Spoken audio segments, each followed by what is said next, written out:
And this is Guinness truffle chocolate. Yes, Guinness truffle chocolate. My wife got this for Christmas. Oh my gosh, it is like eating exactly what it says. It tastes like the ganache inside is like a white chocolate Guinness. Uh-huh. And then it's like dark chocolate on the outside. It is incredible. Wonderful. It is delectable. You know, now after seeing your other background, having a black landscape like this, D, you gotta fix that. Okay. I can fix What do that. you mean?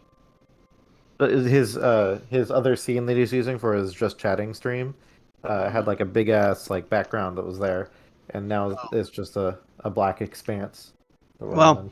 the black expanse is partly because of the actual Discord window. Oh, that's true. Yep. Although you could do that thing we were talking about, where you you just clip out each section of the video. Don't name it anything. Just clip out each section so that you can shove our faces, whoever they may be, to the top left or something. Yeah, do you need some reaction faces? No new Well, you ones got a right good now. one of me last week. Oh. That was funny. Now they were utterly Layering meme off where they. to the middle distance. Where is the illustrious Bill? He's usually not Bill, late. Bill. He's only Bill to me for like 2 hours a week, so it's really funny when you're like talking about Bill. It's Billiam. Well, because he's what's the name that he goes by for you guys?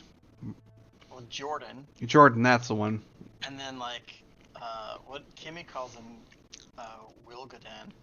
He just combines his Rennie name and. Well, it's funny when we were being taken by ambulance to the hospital. The paramedics were like looking at his ID, and he's like, Willie, are you okay? And I'm like, who the fuck is Willie? What is this? Definitely not. Oh, cool. We can watch YouTube videos together. What? I turned it off. Well, let me turn it off. I didn't mean to. I'm sorry. I don't know. Cool. I don't want to do this. Leave activity. Okay. How does that work? Like, we could watch our old stream. We and could. be like us reacting. Stream within stream. Yeah. The reaction of the reaction. People do that. They react to their own stuff. I think that's what my kids watch. Yeah. It's just some guy like screaming, like, "What? Oh, we're gonna open up this chest. What do you think's in it? I think it's diamonds. Oh, diamond." And then like some other guy has like similar reaction. It's gonna be that kind of night, is it? Put it on my ceiling. Yeah. Actually, what I should do is put that on the inside of the fridge so that like when I open it up at 2 o'clock in the morning to get some cheese or something, it's just like right there. You can't hear yourselves, right? Correct. So High Prime joined us just in time for that one. How much do you want to bet that like Bill's asleep and we'll have to wait a minute? Hey, Prime. You know, that I need to. This right here tells me that I need to cut my hair. It's starting to poof out. That's where I am. It's mine. It's if it's above the headphones, then I don't know. I'm doing pretty good. That's by design for you, D. winter. And normally I'm wearing my headphones. Someone at work was like, "Did you do something with your hair?" And I was like, "No." And I was like, she's like, "It's floofier than normal."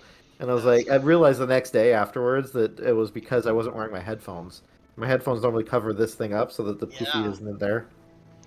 Well, I had like a rough. You're like day I glided down like those weird things I in did Fortnite, this. but with my head. Yeah.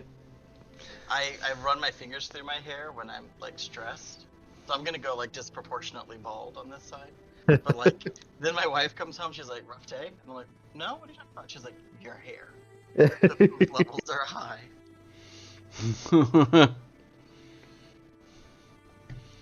One look.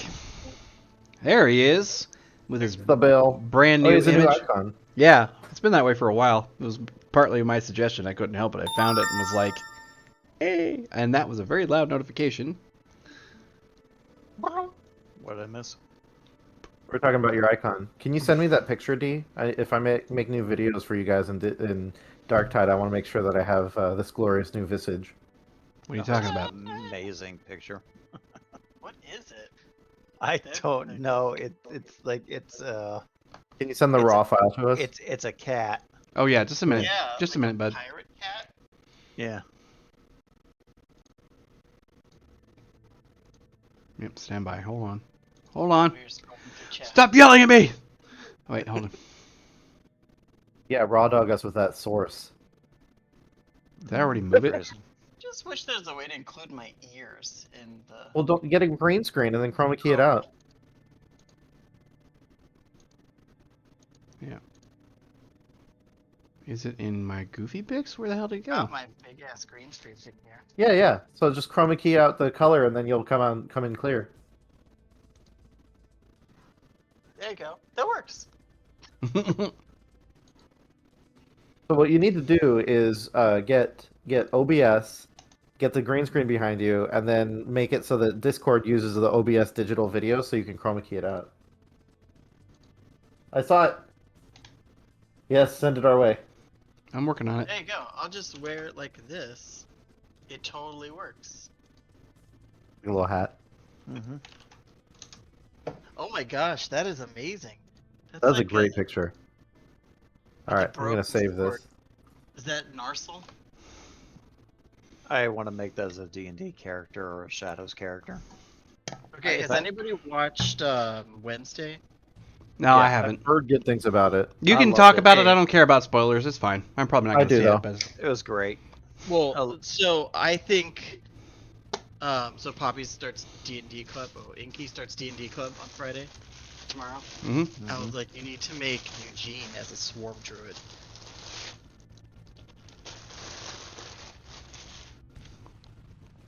Little beekeeper, psychic, summon swarms. I like it. that could do. That could do. That could do. Do do That'll do do, do do donkey. do. I'll do. That's the word. Well, Ken, our glorious secretary, where were we last? Well, I happened to write down the recap that we started to try writing down. Uh When we were gonna start, and then Scott died. huh. Sorry. It's all Scott's good. computer died. How's that white bread treating you? Tastes like bread. Something to fill the stomach with. Yeah, really. We have the book that would help us figure out what to do with the Sands of Time, and we have the lens to translate it. And basically, we had just gotten back home, and we are going to try figuring that out. And we were Like going we- to talk to Brenner about that, and just to we were going to help Brenner. Right. Yeah, maybe make a deal with the Fae. Mm-hmm. A deal with the devil. Yeah, because In his the- in the- daughter is in the Winter Court with the Fae Lothros. Yes, I know.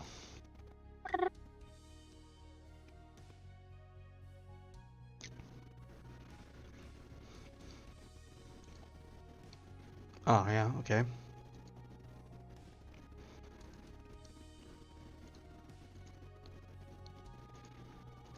Here you go. Wow, that does not paste well. That's the link to OneNote. Oh, did you just share our OneNote with everybody in the chat? Well, this only people who have access to Shadows can see this. Oh. It's a specific role. Don't try and copy our stuff. We'll go OGL on you. Oh, wow. Man, the internet is ablaze on that one. Well, it's because they like to be enraged. well, tabletop gamers are not people you screw with. I mean, Yeah. we're sort of like the hippies of the gaming world. Let's be honest. And then you start messing with the fact that it's like, hey, this is free, man. You're supposed to be able to have it. And then they're like, no, we're not going to do that. And we're like, screw you, dude. I'm out. Like, For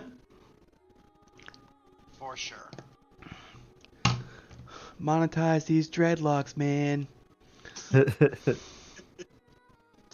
got really confused why I was suddenly reversed, but I was looking at the Twitch instead of the Discord. I like how Neff's eyes are just kind of like quietly in the middle of the shadow there. Yep. Eye in the dark. So yeah, I mean, we've got lots of stuff going on, but I think the first and foremost, we'd gotten to gathering data for extra-dimensional phenomena, and we're going to start reading it. Or at least someone was. But also, like Bill said, we've got Brenner- another Brenner task, which is needed helping help. Brenner. Well, I'll happily volunteer Danny to start pouring through the book because A, he likes studying, and B, he now considers himself an expert on interdimensional travel, having done it once. Well, I mean, that's more than most people in a lot of situations. He's going, hey, I tried to and it worked, so clearly I am the expert. Where's Silva? Did Silva, like, have a cool idea and go running off? Is that a Tesseract?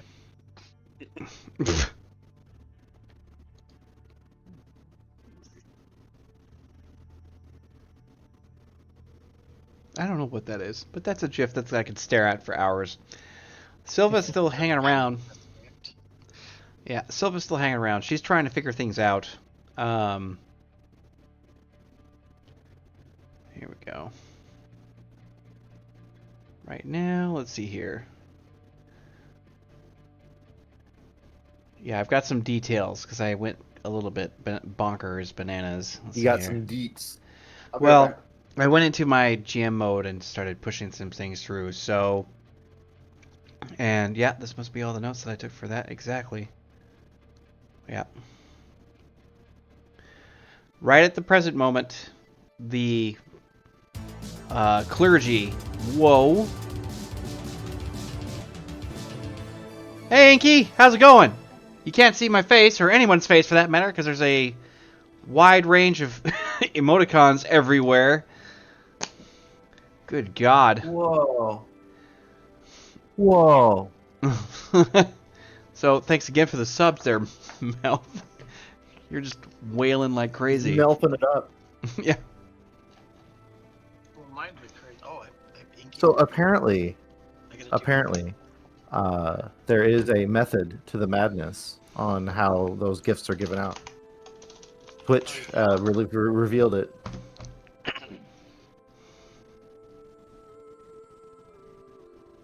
I recognize a lot of those names. We got Yeah, I Val, too. Monkey Fist, Evo, Joker. Father, I want a sub. And my expression of "yus" was the D&D club, not money. Like, Well, I mean, that that- could be that- for that too. well, Don't no, lie. but, well, I don't want to be like gold digging. Here's a cat tax. Those I am. She's not happy about this. I'm gonna close out of. Just exit the player. Okay, good. Now we won't get those massive notifications that come through that you guys can't hear. It's gonna be on stream. Yeah, it's though. gonna be so interesting when Drew comes back. Like Right. his character lives. No doubt. Okay, well, thanks again. Holy cow. They've given 44 gift subs already. Good job. I don't need to see that number. Oh, that number can go away. I don't need to see that. I think that they need to change that. Oh, I need to. I don't like that. I don't. Yeah, I need that. I need to forget how to do math then. Well, Dude, there's a guy I watch that regularly one person gives 100 subs every single stream basically, or twice in one stream. crazy. One time one person gave 50 something or 70, some specific number of tier 3 subs, and those cost like $25 each. Yeah. And God. so it was actually it was That's your $1,000 advertising that they budget. spent. Like they just threw $1,000 at them. Gnarly. You make that your advertising budget, and then hope that turns around. Yep. Right. Okay. Anyway, So we're here. right. I have to kind of go back and forth on a couple of things. I'm going to go back to the session minutes that I had. So the deal is, I had to write down these primary events because I can tell you right now, my session notes, they basically bridge the gap between episode 10 and 22. So there's like 12 wow. episodes condensed.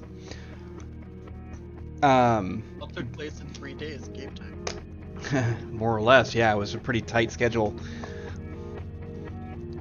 Alright. We're looking to find a new location from the penthouse so that we can get everybody sort of sorted out. That way, one, it stops certain levels of risk from the apartment complex, and it also gives the team a protected location that isn't known. Tiberius, Danny's father, is working with Natalia as a measure to create an alliance that would benefit both houses. Silva is finding out some stuff that she needs to figure out. And she's been quietly working at it for a while. You are learning to Danny's learning to use magic in a more expansive and lethal sort of way. You were starting to get into the more combat-oriented mystical art. And then He still doesn't want to kill people, though. no, but you're still kind of pushing towards that. Electrocuting a bunch of people wearing metal armor, absolutely.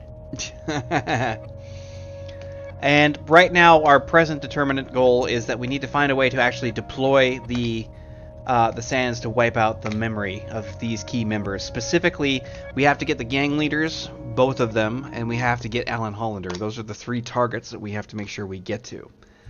Sure. And they have to touch it? They have to come into contact with the sand, yes. Do we know enough? Do we have to, like... Can we preload the sand with our intended effect, or do we have to be sprinkle it on them while like gazing lovingly into their eyes? I swear you've asked that exact question. I know. Well, so don't worry. the thing about that being is that you guys have got to figure out how to use it, which is what that book you thought was going to be helpful in regards to this. So you have to go through and get those details. Now, we are going to skip through a little bit of time because I think it'll be important to kind of get everybody on the right foot. We'll say that we're going to push forward. You will have a bolt hole location that is going to be bought and paid for and discreet. It's going to be as part of you're still in the hub city. You're still inside the central hub, which is that large territory at the upper northern part of, middle and northern part of the eastern seaboard. But where you guys are at right now, it's open spaced. It is somewhere that is sort of low key. You're in a part of town that isn't as well fit as it would have been otherwise, and but it's a wide area. So you have a centralized common room, and it expands into various other rooms, some of which were offices that were set up with futons. So it's kind of like this. Think of it sort of like a really large studio apartment capable of fitting anywhere between 10 and 12 people, where everybody can have their own kind of space set aside for themselves. You've got the load-bearing members kind of raw and exposed, hard concrete floors. You have the elevated office areas, which have been turned into, sleeping points. There is a kitchen with full cooking stations and things like that ready to go at the bottom floor, and it's just kind of up against the wall where all the utilities can be funneled through. There is there's actually 3 bathrooms in here. Actually, more close to a 2.5. So they're kind of separated on the ground floor, and there's one upstairs. So the 1.5 is down, and the other one is up top. There is a colonnade-style balcony that sits at the front part, and so you can look down at the rest of it. And there is a lot of sort of other stuff that's in here. It kind of looks like it may have been warehouse or motor shop or something like that. So you've got that sort of cold-like feeling to it, but it works. The place is, low voltage and low expense, but everybody's here, and it's got its own security system built in with all the various amenities we'll need. Tiberius paid for this? Yes, Tiberius is responsible Yeah, for this. I asked him to. I said, hey Dad, can we find a place, like an office space that we're not using or whatever? Get everyone out of our house. How Yeah. did how did we get I'm just thinking practical questions. So people know who Danny is, people know who Danny's dad is. They know that we were there, right? That's Well, why we're your moving to enemies a know dead where you place. are. Whether or not it's people in general, not so much. Okay. Well, and that's why I'm saying, well, enemies are people. Yeah, but I'm talking about a wider public range versus, the actual important elements that you're concerned about. Okay. So Danny, Okay, by I us don't- moving to this bolt hole, we were keeping Danny's dad and parents safe because they're targeting us, right? Well, in this case, the parents are still at risk and have to be at risk. They don't have a choice because they have to still That's continue fair. to work and do what they do. They disappear or change their routines, things go bad. Makes sense.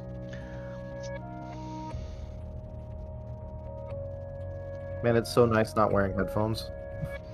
Yeah, I love wearing these things because they work, but I do like taking them off because my ears get overheated all the time. Yeah. So the two things on the streamer wish list: a green screen for behind D, so he can chroma key himself out, and an arm like what you see here. So his blue balls, his snowball can Yeah. hang right next to his face, so he gets these dulcet tones. Do Right. you need any more light, D? I can get you another one of those. What I need is some way to actually hoist it. So I actually have the light that I use sort of adhered to the top of my monitor so it can look straight on. Because the stand wasn't tall enough, I would probably be able to get it to work now because the tower computer sits behind this monitor, and I could position it sort of in the back here and with on its feet and point it at me and do that. But yeah, I don't know. Like, it would be a better distance and that kind of stuff. So if it ever falls off my monitor again, I'll probably move it there. But I need something that can actually like sit up because I've actually got space on the far right here where if it was on a tripod or something and looking this way, it would work. But I'd need like a love my light. ring light or something like that. I have the loom lights that like have the arm that comes up and then they have the circle. Yep. Not a ring, it's a solid. Yeah. So either way, Malcolm, you're very comfortable in this position because there aren't a lot of windows. They actually sit I was on gonna one ask, side. do we have a dark area? Well, so you've got windows that sit to the broad side of the structure that you guys are in, and they are mostly shuttered down, and it's like metal rolling shutters. But any of the light that could come through would have hit the floor, and as the sun would dip out, and because of the way that the buildings are structured, there wouldn't be a lot of direct sunlight coming into the actual building. And where Malcolm would be is he's going to be in the elevated position in one of those upper offices because no way can the light hit even if it's like super angled. It'd have to be underneath and facing upward to even hit the office. So you're feeling, well, I mean, in a very large, comfortable sarcophagus. So it's cozy. But yeah, it's as of this time, you guys have been going through and deciphering this book, trying to understand it in its entirety. And I gave you a name. Did you write? You wrote that name down. I hope. Yeah, I said what it was. It's gathering data for extra-dimensional phenomena. Right. Yeah. It seems to be a catalog and journaling work of someone who's been in and through a gate of some kind. Now, the translation's been coming along. It's been taking some time. That being said, it's been roughly, even though you're studying and things like that, by the time we come in on our people here, Danny, you've got a section that's going to be off to the far end because you have the main entrance that everybody can walk into, which is at the it's at the long side of where you come in, and then you have the main bay doors and those rolling shutters to your right as you step inside. At the far adjacent wall, you have your area amongst some other auto junk that you've been using as a testing space. You've been able to practice and do things that are a little bit more dangerous because there's a lot of high walls and stuff and structures in the way. So between the few puffs, smokes, and various flashes of light, nobody's really getting on your case because it's cement and this area here is pretty solid. Yeah. So you can go around and do what you need. Been using lots of chalk. But yeah, so you've been practicing that. Brenner has been trying to keep himself, and this has been Hugh, you've probably been in here I don't know exactly what you might do. You probably spend time studying, perhaps. I'm not sure exactly what he does whenever he doesn't have a lot going on. Probably picking up more odd jobs. Because Actually, you have your business. yeah. Could I roll and see what I get? Like, how Well, long was the time skip? I didn't want to. I wanted to write that down. You said that we'd been here roughly a for- week and a half. I've skipped forward. Okay. So it's been 9 days since you guys have gotten everything settled and sort of got things down. Silva is kind of still managing to keep to herself. She's very deeply invested in whatever it is she's got going on.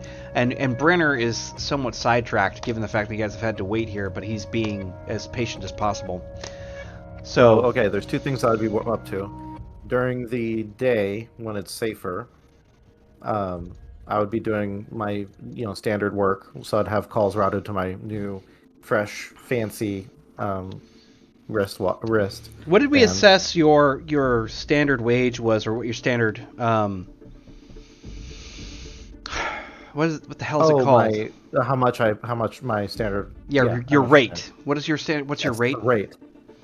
I wrote it down, and I have to find it. Fight it! No! Anyway, but yeah, so we're going to calculate something here as far as your standard rate is concerned, because you'll have acquired at least 2 significant clients that will have given you some cash that you can operate with. During the night, I would go be visiting Bert, because I like Bert. Yeah, because so you're going out there getting into a fucking, hopping into a jumper to go out there to the new location where he moved the door. That's going to be interesting.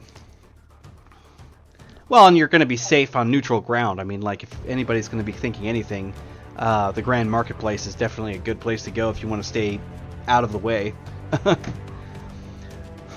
For there shall be no business conducted on continental grounds.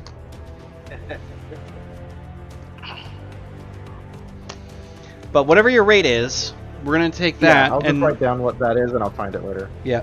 What? So you said I did 2 events? Yes, you had 2 major clients that you were able to get there for 6 hours worth of work, and whatever that price comes out to is what you have.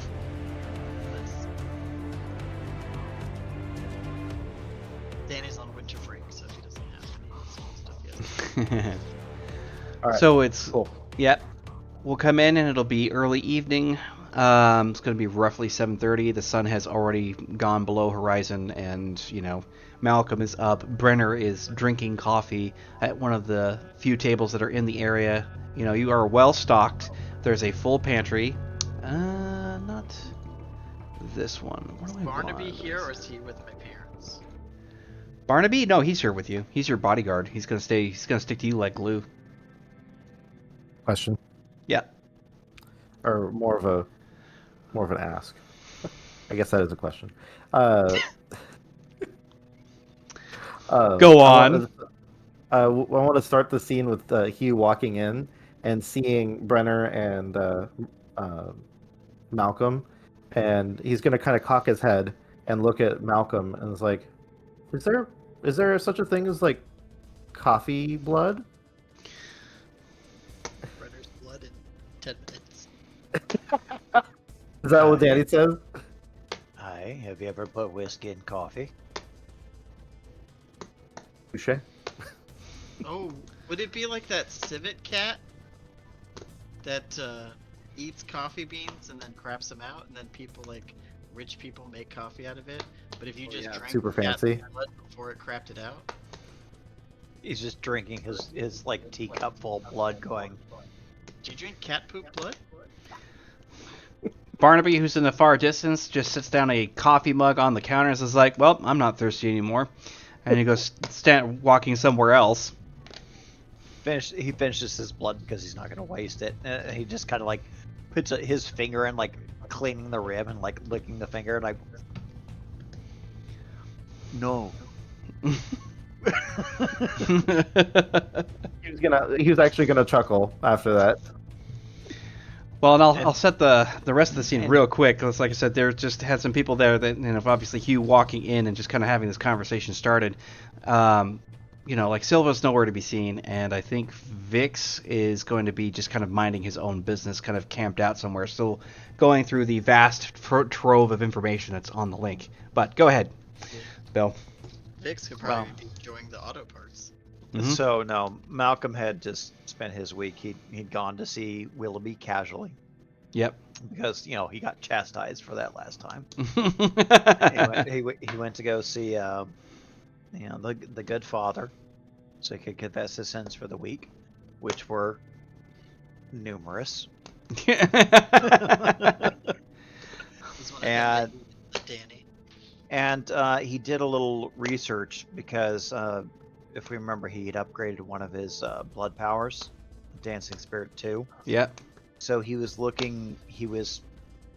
attempting, his fat finger punching at he was looking for like a strong cord or rope that he could order. Right. That he could utilize in his kit because he can utilize 2 things of fabric now. I think you Rope, have something ribbon, good or on you silk. there. What kind of length are you So looking he's- for? He's looking for about. Let's just go about 20 feet. Leave Okay. a full spot, Abe.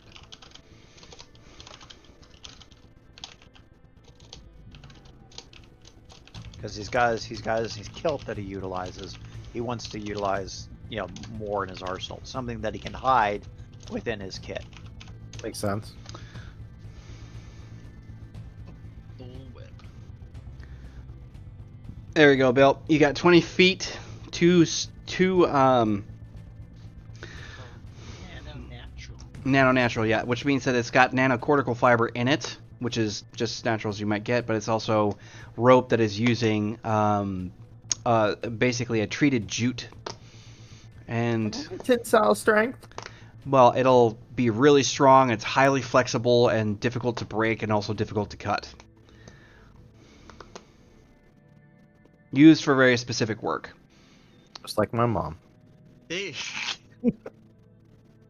they legit. I say came out no. with some wacky rope that is like the elf rope from Lord of the Rings. Stayed Like, on his literally. face for 10 seconds. There was a news article about that like last week. There's a new magic rope. Yeah. All right, so yeah, and he'd gone into the forest and stocked up on his blood supplies too. So Right. Well, and so far things have managed to quiet down, at least to some degree. Oh, that's a good thing we were able to do some research. Speaking of which, you said that we had kind of done some work on there. Danny has been doing research. Yes. Because we were able to kind of go through there. What have we found in this 9 days that the book has kind of that we've been able to suss out of the book? Well, like I said, I was trying to get to that. Oh well, shoot. There's your segue. Go forth and flourish. Or education or something to see how. It's always hilarious to me, like, whenever, what was that? I'm sorry, I, like, walked right over you. Oh, I was just saying, like, yeah. Do you want me to make a roll to see if I'm able to glean anything of particular? Were you the one that was initially responsible for translation of the book? Who was that? I said I was gonna take it. Okay. Yeah, no, definitely. Let's roll on, I think it's going to have to be an education roll. Don't you have that? I have that in spades. Good. So yeah. just as a recap, and D, you pointed out that this was important. The things that we found out right off the bat, and then this role is going to add on to it, is that it references New Avalon in Yep. the book. Yep. It references equipment and tools that we've never heard of.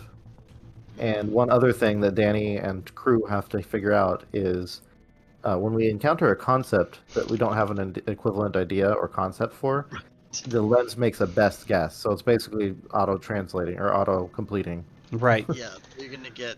I forgot that you guys have the that Google Lens. I'm glad you reminded me. Yeah, I was like, how are they translating this So that's book? basically what Danny's been doing is going over it with the lens. Yeah, well, and it's becoming possible for it to acquire new understandings as it goes through, because the context clues, as the patterns become more revealed, you have to go slow, of course, which it's basically letting it analyze, reanalyze. So it's really slow. You've been through the book now in 9 days. You've been through every page close to 100 times, refining Okay. what's being said. It's slang and stuff too, so like. Well, and the thing about that is that once you get to a point where you're confident the meanings don't shift too hard, and that things are starting to make sense, that's when you just basically write it down somewhere where it's in, English. So like I said, it's been about 100 repetitions, 100 iterations of going through this book, trying to get the patterns down. And as far as garnering information, yeah, there's a lot. So I got a 19 on my education. Good. So here's what you're able to piece together. There seems to be a very powerful form of physics involved when it comes to portaling, and that's what they refer to it as, at least in this tome. So portaling from one position to another isn't so much like actually moving as it is just shifting the channel.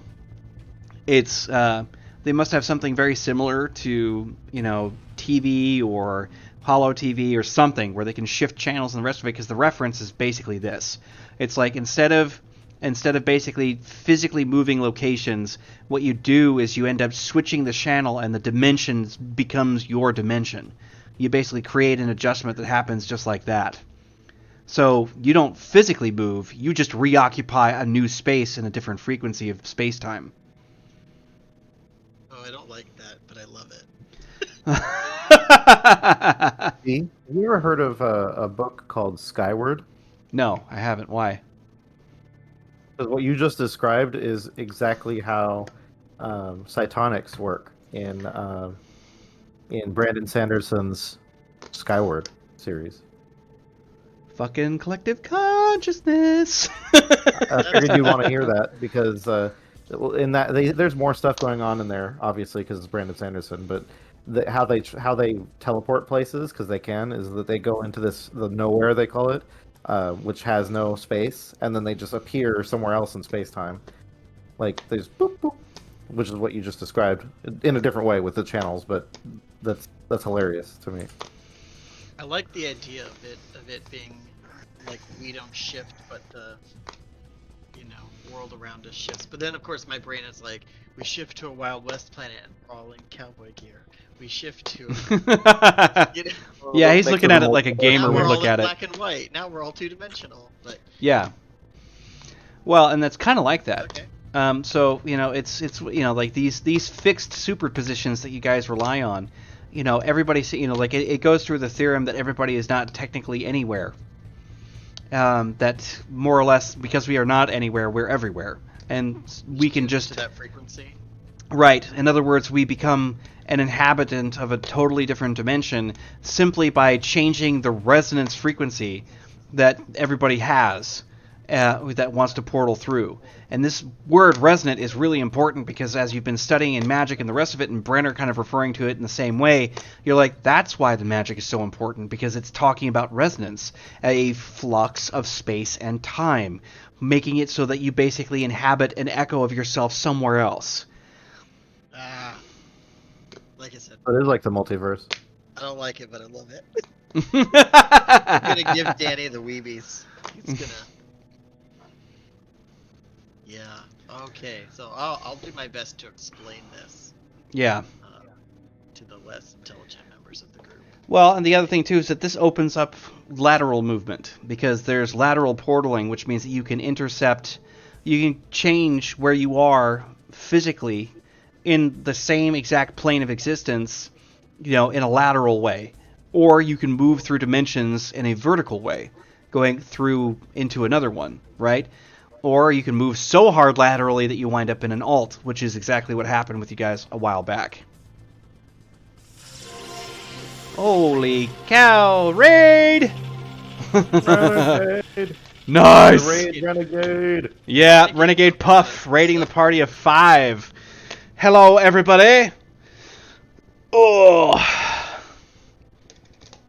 This is So, awesome. Danny's gonna do his best to explain this to the rest of the party, that and he's gonna explain it in a way that says, and then you can shift so strongly that you end up in an alt, because in his mind, like, he did it so successfully that he pushed them.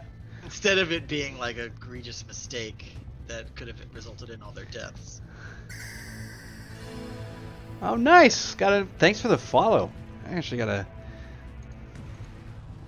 What's check the noise this out. coming from the... Hello, Yeah. everybody. Yeah.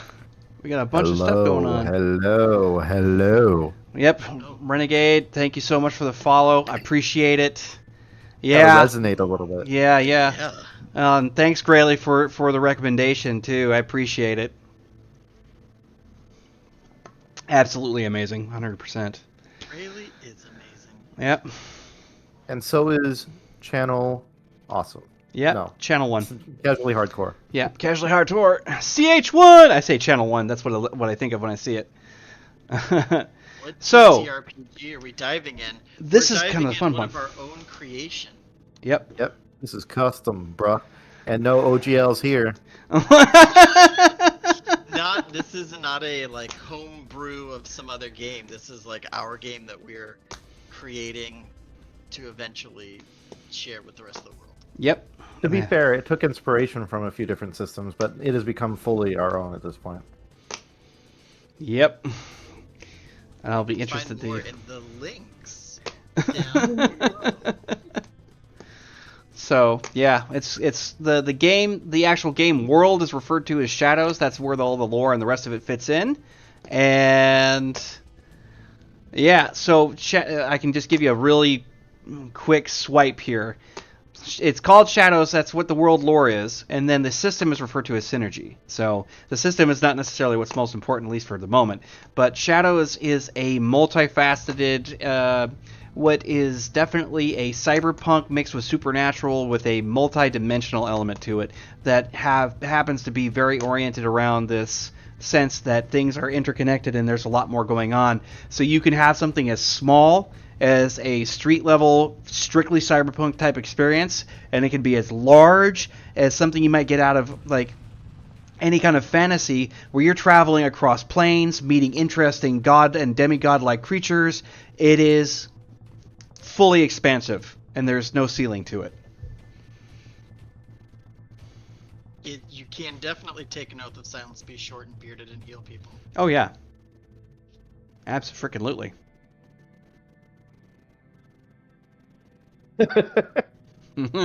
Yeah. The magic system itself is very much yes and. So, yeah, absolutely. Yep. All right, so Danny is now, he's explained all of the concepts of like tuning in frequency and resonance, and he's definitely going to give there's credit for explaining resonance earlier, and like, oh, now I get it. Like that lesson finally sinks into him. So. Yep, I agree with that. Yes, you can. We're always about the additional, not trying to segregate out. Absolutely. First coffee. Really. First coffee. Yeah, this is like last of the full pot that I've been drinking all day. So, yeah, as a quick cap for everybody that just showed up too, I have to kind of give them context. At present moment, we are working with everybody secluded. The whole party is secluded in their own little bolt hole, or basically a safe house that's out of the way. They are pursued by very dangerous individuals known as the clerics, and they are exploring their own capabilities in this sort of 9-day rest period that we've just bounced into. But they're trying to find a way to negate their troubles using something. We have the name of it somewhere, but it's basically like the Sands of Memory. It's something like that. But what happens is that they have to ritualize and then expose 3 primary targets to this material, and if they are successful, I'll let Bill kind of say if I'm gracious or not.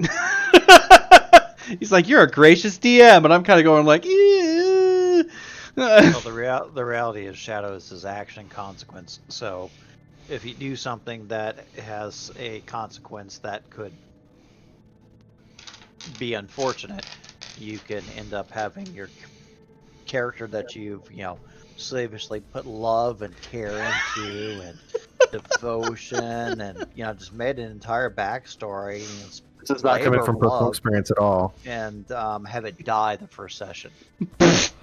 But die gloriously on the receiving end of miniguns. Yeah.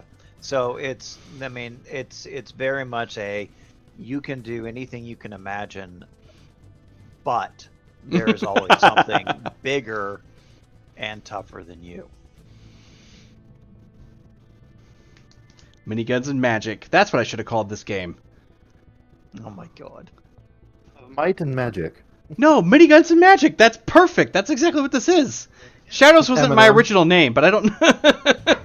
Miniguns and magic. Holy shit. Well, you can't call it MM or anything because it's like mutant. No, I know. Yep. Well, anyway, so they've been sort of resting and recuperating, so we're kind of just getting back into the thick of things, and there's a fair number of them. Like I said, they're all exploring their own tentative abilities and trying to understand exactly what's going on. Now, recently they've come across a new resource, not just a mystical lens, in fact, one that allows them to be able to understand, interpret, and translate, but they've come across a book that seems to be otherworldly in its very essence. And the last piece to this particular tome that Danny may or may not relinquish is the fact that there are origin coordinates in a ritual spellcasting set at the end of the book that may or may not necessarily work, but it looks like this is a door path directly to New Avalon. I was going to ask if there's an address of some kind. There is. There is a set of origin coordinates. Or... Yes, there is an actual origin coordinate inside of the book. It actually has it. So as he mentions that, Hugh's like kind of contemplative and is like, isn't that from the Arthur mythology? Arthur mythology? Avalon? You're talking about like...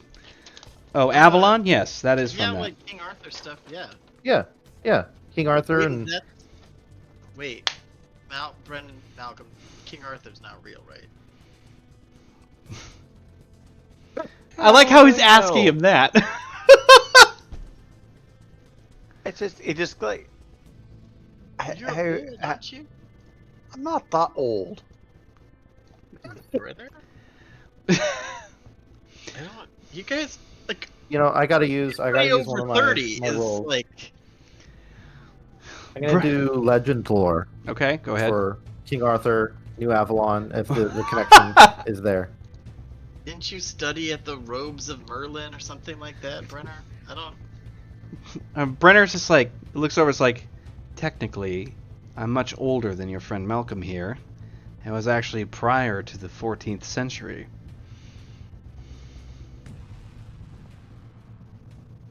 Yeah, it's the Danny 30 plus is ancient.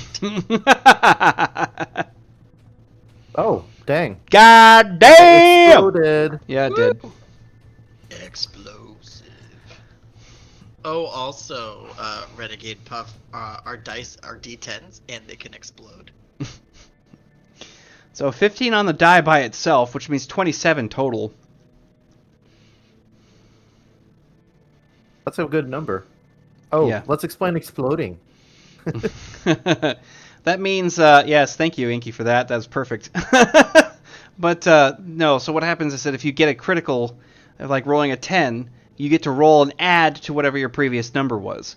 And if you roll a 10 again, then you get to do it twice. If you roll it 3 times again, and so you can have explosions that roll out for like 5 or 6 times. I think the largest explosion, I ever saw was 8 times in a row. Was that Drew? No, it was somebody that I was doing this game in person with. It was nuts, dude. All of us were, dude, we were just like freaking out, screaming. It was crazy. Yeah. Yeah, it's all D10 based. Yep. There's a few times where D6s or a D20 could come in to play, or even a D100, but almost everything's D10. Yep. And when it comes down to D6s, I got my special ones right here. They look like a bullet. Oh, that's cool. Wait, how's that even equal? Does it have 6 sides? It's randomized 6 sides on the okay. on the brass Okay. part of it, and it's randomized out. That's cool. That's for when you shoot Also again, the right? D100. Yeah, I don't. So That'd be a and a lot of sick it's roll. fixed damage, so a lot of die rolling and the rest of it. And I'm actually looking at some serious elements to the combat system. But if I get started on that, I won't play the rest of this game. So, yeah, there are origin coordinates. Yeah, there are origin coordinates inside of this book that you have, and like I said, apparently, based on Hugh's reaction just now, it looks like he's. I don't know if you said it out loud, Danny, or if you wanted to mention that, but yeah, there are coordinates in there that you can work with. Well, so do the legend lore, I definitely know and recognize, right?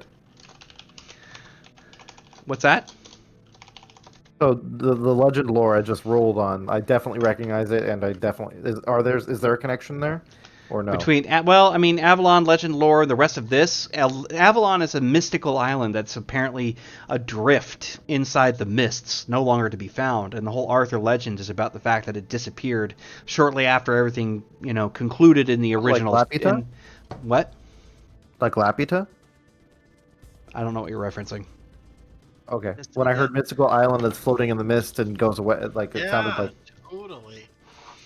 But this is also the same exact fabled home for all of the Fae that live in Night City. That's what they keep talking about. They want to go home to Avalon. Oh, is there a chance Puck? Ooh. Okay, meta brain here. I'm like, Puck remembers the previous party. Oh, absolutely. Yeah. Some of the other stuff got scrambled, but he does remember them. Absolutely. Yeah. Okay, so coordinates don't really do any good to Danny because he doesn't know how to. Well, like I said, the book itself is a determination. It's a determination of how to move through or using portaling to your advantage, which means that whoever wrote this and fully intended to go back. Here's the scary part. If you decided to execute any part of the actual ritual involved, or even use those coordinates, you better damn hope that lens you're using has managed to translate things correctly enough that you don't end up having some kind of weird issue. Because like a computer program that has errors, it could work very much the same way. I don't want to be the error. Does Silva? I mean, we can reach out to Silva and see if she understands coordinates. Yes, you can. Way, since she approaches it more, She has to approach it from a much more material, mundane sense. Yeah. Yeah. Because Annie did it off of feelings.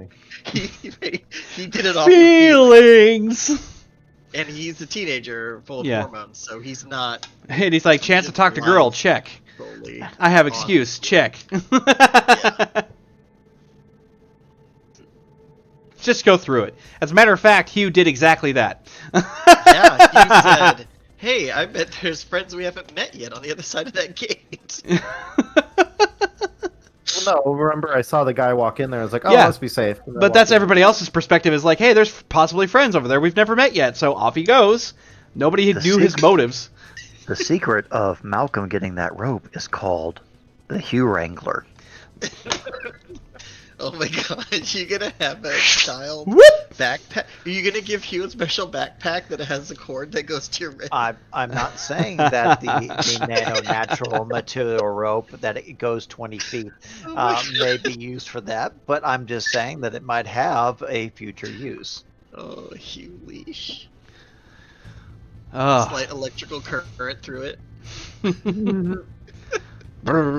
Yeah, well, I mean... Yeah. All right. So this is all kind of what's coming out. So yeah, you guys are in the main sort of dining area of the safe house, and Silva's kind of off in her own world, still kind of conducting certain levels of research. She's kind of coming out of it a bit more, and it's like she's becoming more pensive and contemplative. But you might be able to break her present musings without much distress if you're thinking about going and talking to her. Yeah. Yeah, so Danny's gonna go over and just kind of like, because he still doesn't know what to do with her. Right. Awkward teen, and she definitely doesn't care about him. So he's, gonna go over and like, yeah, right, like act casual. He's just like, No, He's gonna conjure like a quick little like cushion and then just like Silva,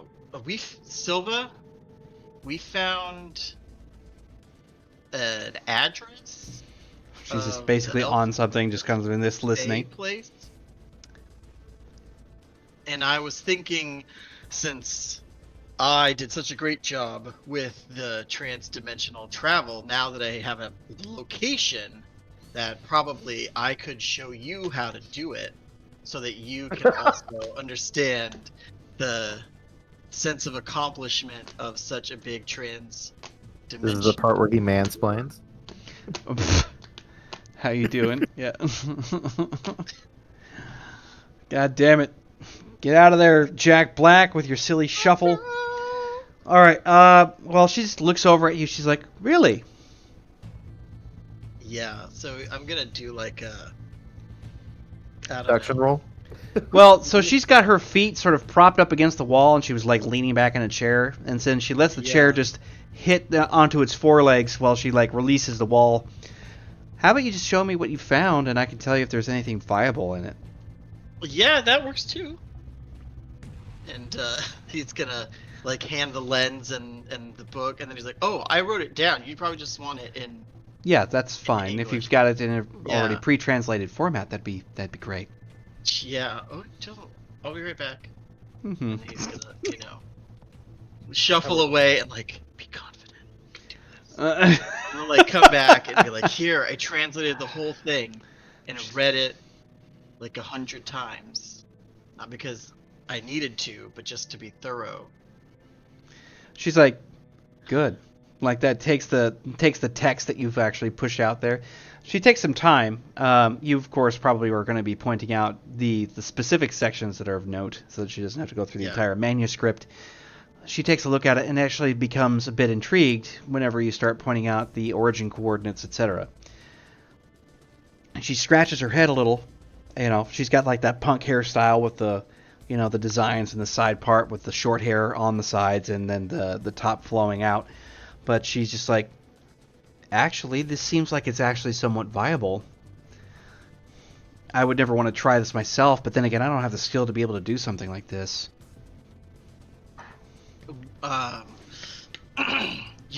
We could work together on it. Like, maybe She- Brenner could have some raw strength he could add to it, because he wasn't around last time. She looks at you and she's like, Or okay. And she like sets the manuscript down at this point. She sets the manuscript down. She's like, so what you're trying to tell me is you want to jump again from where we are now to wherever this is. Why? Hugh says it's where like King Arthur is. I don't know that that's probably Allegedly. what it was. It's like allegedly in the background. And In the background, you also hear Malcolm go, "It's not on the list of things to do." but Brenner needs help with the elves. The Fae. Or Fae. It's same thing, literally.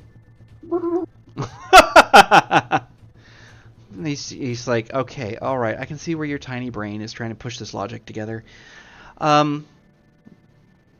All right, you're saying that in order, she's like, shh, you want to go through this portal to help Brenner. That's what you're doing. Yeah, he taught me magic and some Gaelic a little bit, so I can listen to what Malcolm says about me. And in Gaelic, it goes, "You little I mean, brat." McDonald's. I call you Malcolm. It's like, "You little prat, haven't learned that one yet, have you?" Okay. So she's like raises her arms up. She's just kind of like trying to get her brain wrapped around what you're asking. And she's like, okay, so clearly this book doesn't have much of anything else. I mean, I thumbed through the manuscript at least to some degree, and it seems to be all over the place in terms of just study, and whoever wrote it was extremely intelligent. But I'm not saying, if I'm being honest, I don't see a means on how we're going to be able to utilize these sands the way we want to with this. Just giving it a glance. And I'm pretty sure that Brenner might agree. And Brenner just nods his head, kind of keeping to himself. And she's like, okay, All right, so we have this book, I guess. I'm the only person here who actually works with skip gates and can move through at least. She looks like laterally, which is kind of accurate. I can move through laterally, and I've done it plenty of times. But the way that I do it is different than this because it's like we're traveling through tunnels, and they have various directions.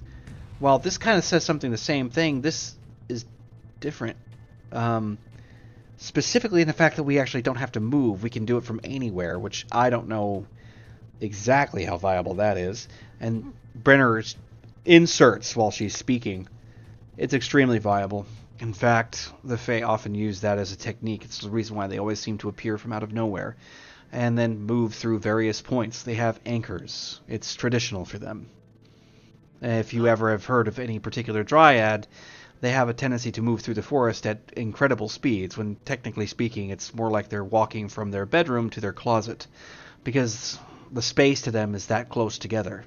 They move from one tree to another tree to another. It's just rooms in a house to them, and those trees could be hundreds of miles apart. Heck is a dryad? He smiles at you. He's like, probably one of your greatest ever fantasy wives that you will never have.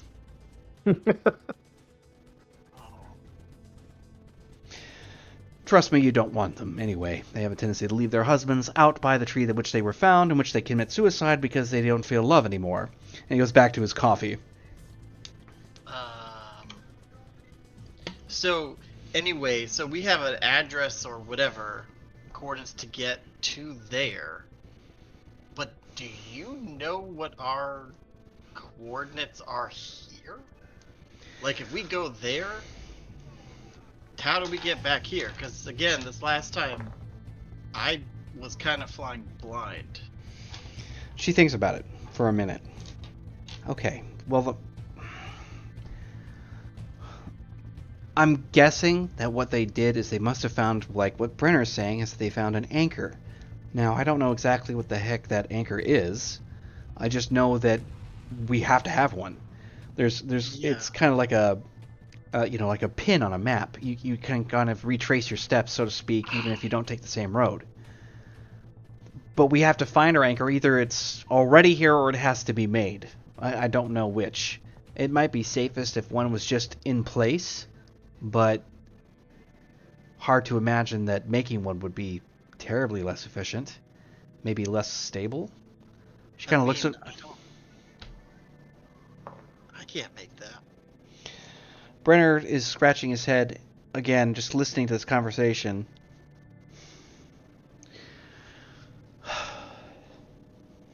Brenner's only taught me how to make lightning bolts with the rune stuff, so. Lightning bolt. Lightning bolt. We're going to have to consider something, I think. This book and what it contains is superior to our understanding of how everything works with skip gates alone. In fact, I would even dare say that it carries a certain kind of knowledge that's ancient or even forgotten from thousands of years past. Humanity has all kinds of history that is obscured from books and remembrance in general. If we were to actually traverse this gate in any one sense of the word, we would have access to a varied kind of resources that we would never have access to otherwise. Those who had actually constructed this knowledge and put it together, well, they'd have to be at least smart enough to understand exactly how something like what we're doing. Thank you, Ken, for that. Broke my fucking brain of thought. That was... Anyway. So, he's like, there must be someone on the other side who is capable of understanding how this works, and maybe even understands the sands of memory to some degree that we cannot. And that could make it worth our while, but there are severe and innumerable consequences to be considered, let alone the fact that physical exposure to an entirely new realm carries with it the prospect of disease, and that's just one level of it. We don't know what kind of world government we might encounter. We don't know what sorts of creatures we might encounter, and we don't know what cultures would be on the other side. It's a complete and utter crapshoot. This text doesn't necessarily do a terribly good job at detailing the culture in which it came from, only that the person was sophisticated, and it only tells about the person, nothing about the people. Would it be like a trap to lure people into it, that then they eat us or something? Possibly, but I mean, experimentation is possible. That is the reason why we understand magic as much as we do, even at this stage. We must learn and experiment, but in truth, I don't even know where to find any of these people, but this portaling that they're talking about could actually be the answer that we can use to create a level of exposure for instantaneous deployment for members who are not together. No chance that we're going to find any one of the two gangs, either the 86 Dread Kings or the Red Riot Devils. They're not going to collaborate, and we're not going to see their leaders collaborate either. And listen. certainly, he's like, Alan, as he stands up and takes a sip of his coffee, won't necessarily be too keen on having a person visit. So we might take it as a sign that this is a bit of a lucky find. Fucking goddamn Vanilla Ice. Look at it as a Rob Van Winkle.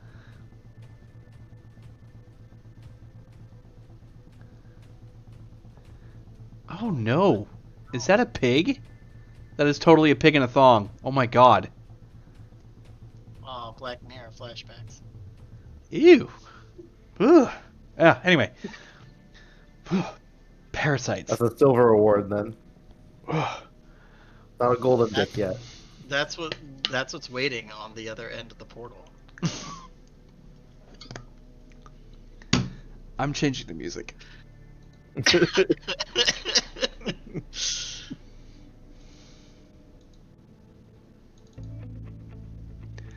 Alright, so it's like we could spend a rather inordinate amount of time trying to understand this, you realize. We've got the translations and it seems to be fairly cohesive, but the magical structures involved are complex, to say the least, but we have plenty of chalk still, and we can still work it in smaller doses, so to speak. Conducting it under controlled circumstances is possible. At least with Like what, my we own send an expertise, object or anyway. something? What? Like we can send an object or something? As a starting point, yes. Hugh at this moment is going to chime in. He made himself a sandwich and said, "Can we send the sandwich to the future?" Thank you, Orville. You see me. Outside of this, how is this going to help us with Lothros?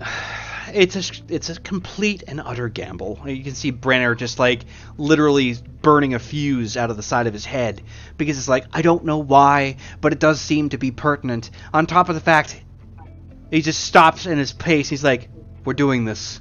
We're going to experiment. We're doing this. He's just like, We just send a note? it's like, no, that's not it. One of the Fey Kings has my daughter imprisoned. They understand a lot of this kind of magic, but this is otherworldly, maybe even to them. And if we actually can understand it ahead of them, we can actually do something to get her back. I could appear in that king's court and steal her back, and then leave without his even knowing what is going on. This is an advantage that I didn't even consider. Oh my gosh, are we doing a heist? Do I the don't- montage. And it's like, there's a lot of things. This is power beyond my own reasoning, at least for the moment. But I would like to actually bring it well within. We're just going to have to take time to do it. Can we agree that we only use this for good? Ish? I have no intention of using it for anything else. Because there I is- Again, could comes see- from the back. Second. I could see if this, let's say this gets out in Night City, that they start using this for like exploitation, commerce, whatever. We should set ourselves up a proper pact. He actually looks at Malcolm. I believe you would know what kind I refer to. Tell He says, "Oh yeah, absolutely certain about that." I am. We are dealing with something that is actually world-changing in it, of that tome could change everything, and Danny's absolutely right. If we let it slip, and somehow or another someone else is capable of translating its meaning, at least the different language and being utterly culturally alien to us is one hell of a cryptex. But if somebody is able to parse it together like we did, using whatever tools they have, it exposes this place to an extraordinary amount of danger. Well, just think of that dude who wants to kill me. And, That's beside the point. But I mean, imagine if they had the key to He's like, Wherever they want he's it. like, what if they had access to that particular key and invited something in that is beyond knowable? Yes. Well, easy to say. We'll worry about a countermeasure to that here in a moment. But we need to actually set up a proper workspace, a ritual site, and it looks like where you've been working is going to be just perfect for that. He, turns over... Drenched in magic, so if that helps to prime the area, then... Oh, no, you're going to be learning something that's going to be quite sophisticated that I haven't had a chance or opportunity to do, and I need shopping lists taken care of. You'll be taking care of that in terms of listing and getting orders properly taken care of from here. Wait, me? You're the one with the money, and we're going to need equipment. Me? I Yeah. have to go shopping? No, you have to order it and bring it in. You're the one who has the ability to do that. You were doing it before. It's why everybody has those. Pointing to the braces. Be delivered. I don't Yeah, want to go out. they're delivered. And stop complaining. We're going to be learning something of alchemy, and you should be paying much more attention. I can't drink. It's like, Malcolm, this child, you know what? I'm going to go over here now. Like He's already packing his pipe, and he says, "Oh, I was already going for a smoke." It's like, at this point, it's like, nope. No smoking in here. You gotta go out.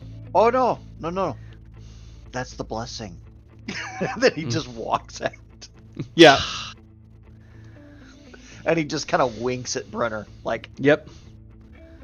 babe. My father's gonna hear this. Well, of course, whenever you say that, Silva was passing by, and she's just sort of like, don't be a baby. No, probably my dad's like, oh, have them all out of the house. He's like taking a me day. He's got a little face mask on. He's just like listening to rain sounds. Well, okay, so I'm going to need rolls from everybody on this one. So we're going to be compiling educational rolls from Danny and Hugh. We're going to be working with occult, I believe. Doesn't Malcolm have occult as a skill? No?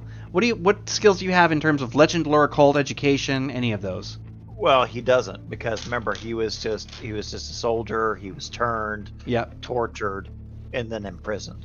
Any So skills that- that come You, acquire. I think, are trained in all of those. So he's got athletics, awareness, investigation, stealth, survival, tactics, street deal, streetwise, and then the combat, and then Okay. tracking, of course. Investigation will be good. Roll that. You'll be actually partnered up with Silva. You guys are going to start doing some online investigating to actually pull things through. Welcome to America. 18 on the dice. Fucking A, man. That's another explosion, isn't it? Yeah, second one of the evening. Jesus Christ! Dang. D10 plus 12. Got Brad Pitt in Ocean's 11. He was always eating every frame. Oh. I don't know how he managed to keep that roll Giga again. Chad physique when he was doing that shoot. It's /roll, right? Yeah. Oh, well, there we go. Now that Oh, the I got a message thing 14. didn't pop up last time. I got Okay. 14 on my education. That's fine. Nine. Your guys are working cooperatively together. Silva, Brenner, wow. Brenner got a 16 on the dice. I think he's kind of motivated. Holy shit, that's a lot of crits. Yeah. So, what Do you happens? Do a cult or anything like that? Huh? Do we do a cult or anything? Or do You we can, do yeah. If you possess the skill for a cult, I would definitely say let's partner up and do rolls for that as I've well. got a cult and legend lore both. A cult is necessary. This is the full blown magical mechanics of it all.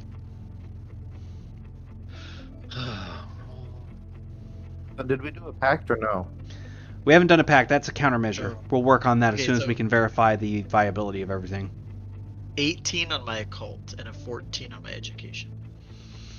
Right. So with those two combined, I am Captain Planet. What is Ken's role? What? Who's Ken roll? had an 18 on his. Didn't you say you were rolling Yeah. a cult there, Ken? Education. Oh, I could. I could Yeah. do that too. Yep. I have rank 2 in occult. That is good.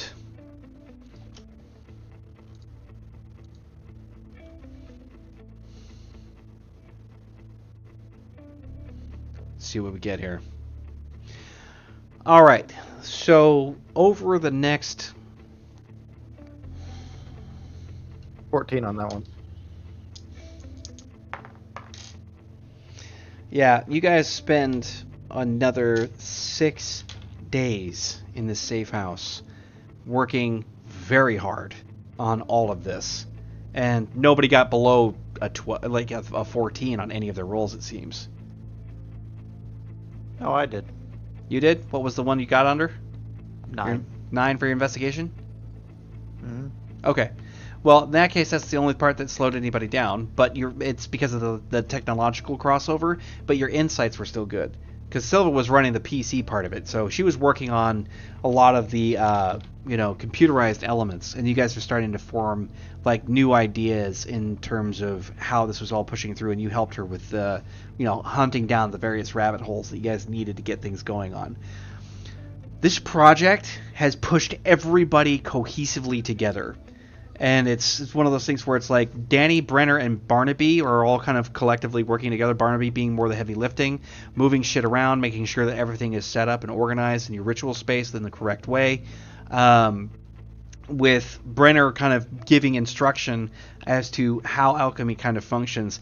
Now, as far as you are concerned, Danny, like the information that is pouring out of this man and about how all these things work is high echelon intelligence type stuff, because we're talking about working in collaboration with the rotation of the freaking earth and how it operates. Yeah, like your position and how it all works together is all part of the teamwork that creates this magic and makes it possible. And when you're dealing with alchemy, especially in the sense that you guys are operating right now, this magic is complex at a PhD level. But I mean, so probably 30% of it's what's sinking in, just given you're being slammed into it. It takes whatever you've got going on with your charms and the things that you've been working with that and multiplies it by almost 100. It's so vastly complicated by comparison.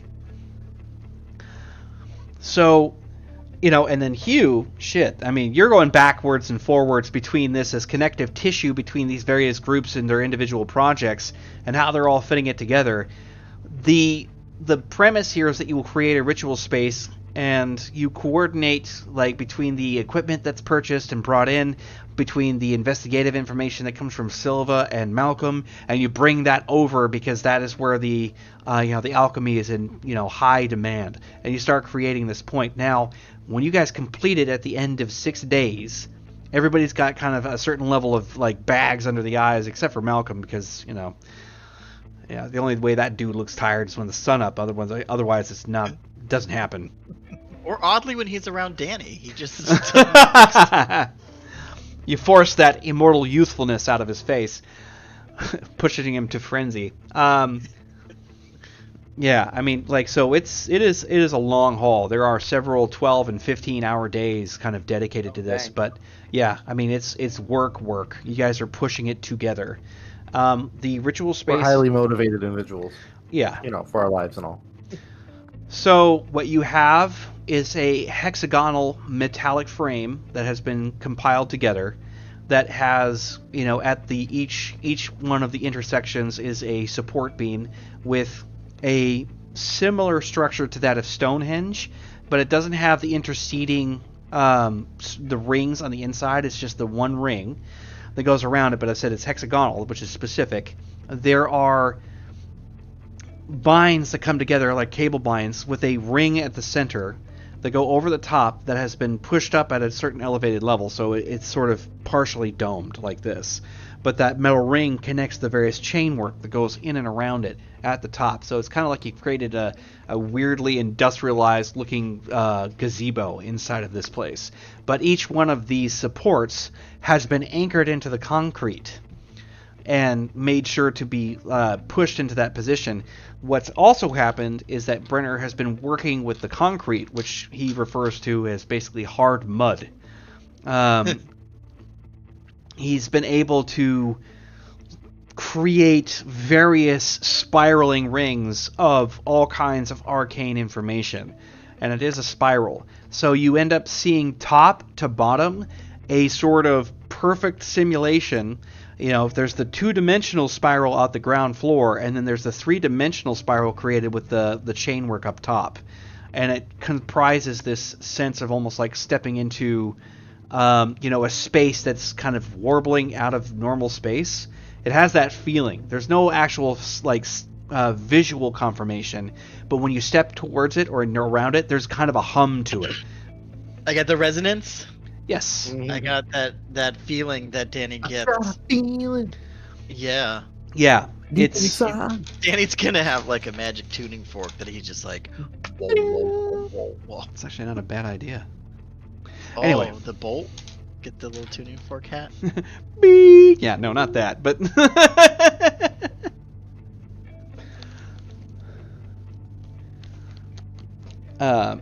so yeah, it's basically at this point where you're standing there and you guys have comprised this, and he's like, Brenner kind of looks at the work as it's being done and kind of judging it from the last standpoint, and you're all just kind of staring at this odd structure. And he's like, it seems to fit most of the specifications. Seems. Hard to know if this is going to actually present the way that we want to, and we're going to have to make certain that we do this correctly. Or maybe perhaps just I. And Silva kind of We're looks at all us. going, right? Well, I'm not leaving just yet. I want to experiment and see if it'll actually work with something inert. Malcolm comes back after smelling of like blood and nicotine. Blood and Yep. ashes. Blood and ashes. So he comes back smelling like blood and ashes, and he says, "So I mean, I don't mean to be the dour one here, but you have a plan on us getting back, not just going there." That's the idea, is that we've constructed ourselves both a two-way door. This is both anchor and exit. Can we like tie a rope or something? I mean, Not necessarily, because the rope would travel with us simultaneously. Because remember, portaling operates under the sense that whatever you have, possessions and things that are connected to you, just move along with you. There's not really like a movement like you're passing through some skip gate. You move yeah, without moving. okay. Does that mean that it would be cut off? The rope just be severed? No, the rope would just be with you. It was connected to you as the source object that was moving through space and time. Therefore, it was with you. There's nothing to sever. Yeah, but where does the other end of the rope come out? There's nothing to come out of. It's just there. Yeah. Oh, 'cause the whole we're, like- rope.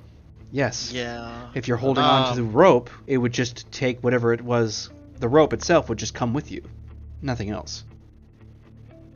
I feel like we should have asked Bert or something how he turns the dial on the market, or Not feels certain. close enough, but I don't think that It's Birth is probably capable of understanding the totally magic in which he was using. He's the guard, not the engineer. maybe he could watch out for us.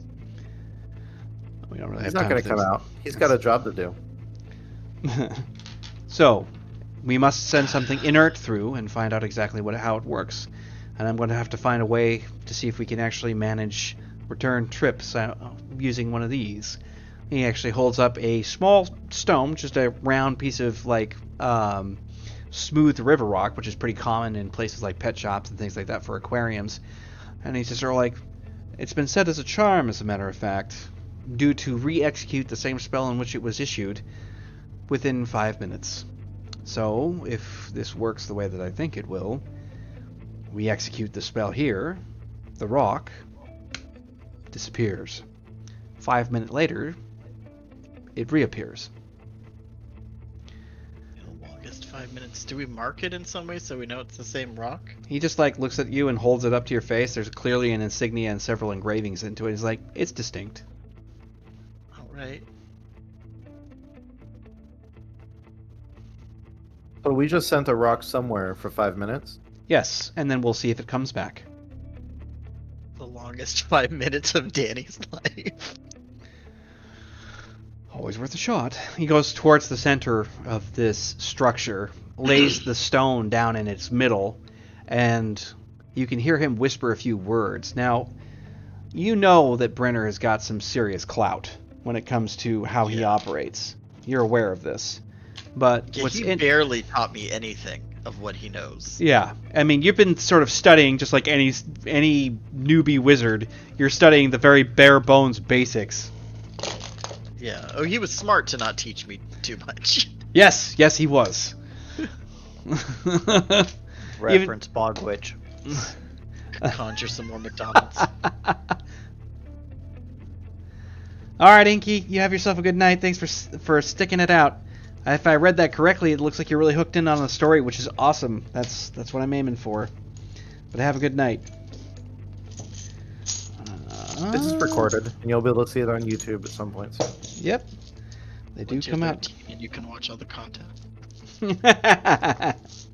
Oh yeah, it is not for. We said it. It's not for kids. Well, I just do that as a preemptive. You just got to be safe. It's okay. We have the breakfast time. So how did it go? What did you do? I'm gonna have to start beeping or doing something, censoring D, because if we want anything to happen on YouTube, you can't cuss anymore. Well, Really? might actually go on Rumble or something. On what? Rumble. It's another platform like YouTube, just doesn't have as many rules. Well, I'm saying you have to censor yourself if you want money, which I think you do. That's exactly my point. Yes, Grayley. I already told D about it. I was super excited. I didn't hear what news. Oh, coming home.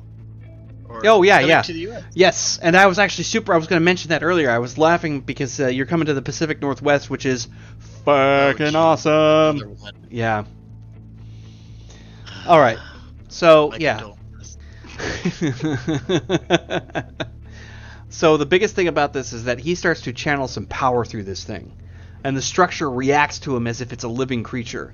There is this really, really crazy visual distortion that hits the center of the area, and you can see a subtle illumination of the spiraling runes that are at the floor, and they all circle around in very rapid succession, twining in on the object, this small little stone, and pour into it whatever that remaining glowing light is, directly into the stone.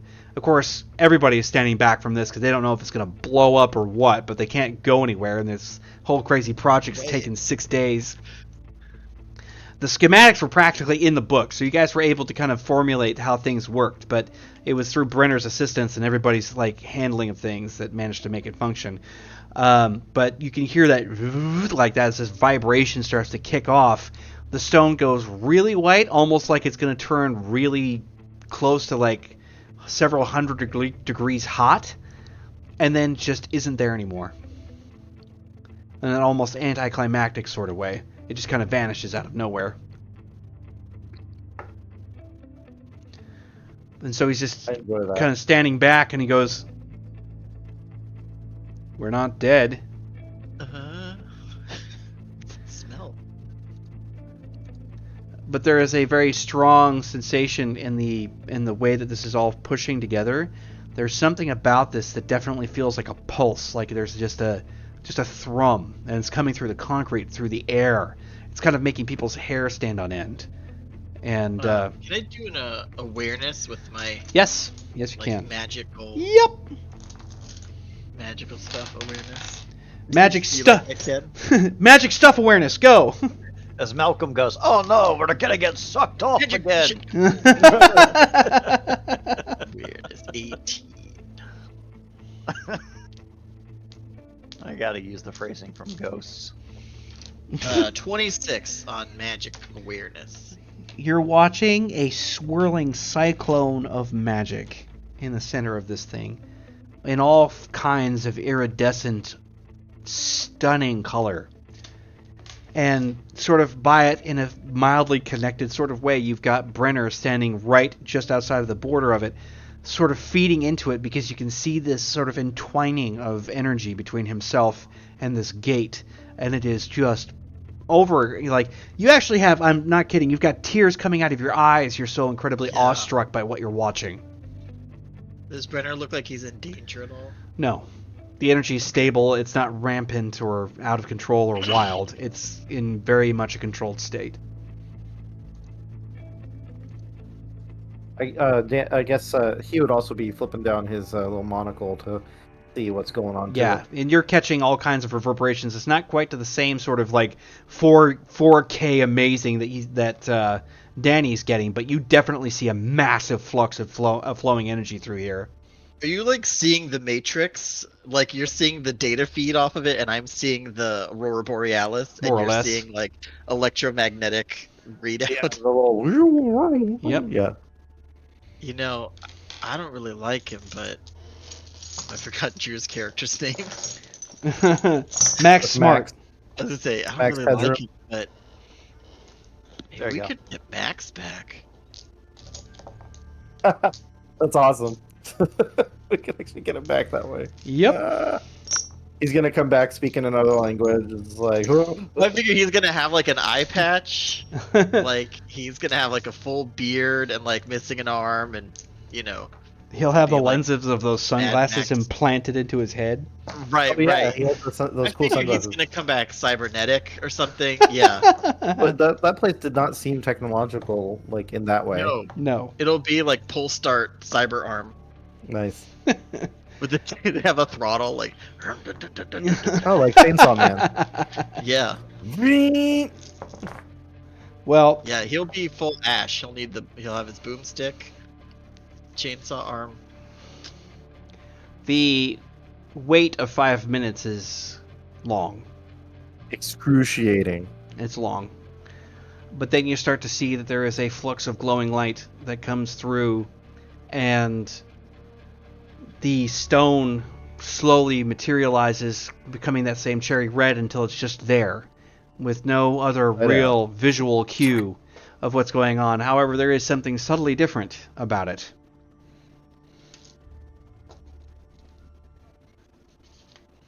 And when everybody's examining it, there is a small leaflet adhered to the top, or just resting on the top of it. Please don't throw your crap through interdimensional portals. Yeah, it's like So, it's like an interplanar littering Have you ticket. heard the word of the Lord?